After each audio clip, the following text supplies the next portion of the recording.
Make black-eyed pea and fenugreek salad today. I'll show you a very easy and nutritious recipe for this.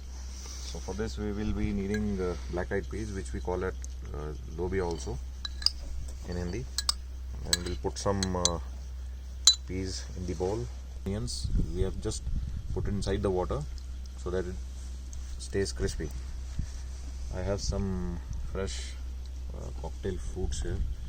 We'll just throw in some fresh fruits here inside.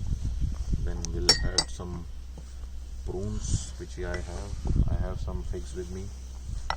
We'll add some. We can use dry figs, as fresh figs are very difficult in availability.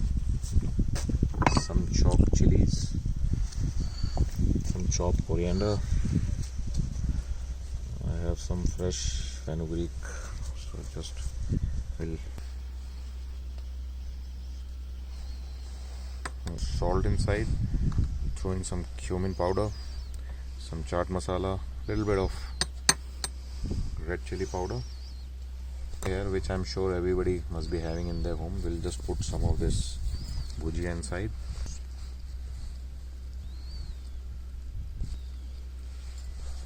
We'll just crush some freshly pepper inside the salad. Mix it nicely. We can serve it in a plate or in a bowl. I have some nice small glass jar here. We'll just put it inside the jar and we'll just garnish it with few. We have some fresh celery with us. If you don't have celery at your home, you can use fresh coriander also, or fresh mint you can use. Beetroot juliennes here. I'll just garnish it on top. Yeah. Here, the salad is ready. Salad is ready and it's looking very nutritious and nice.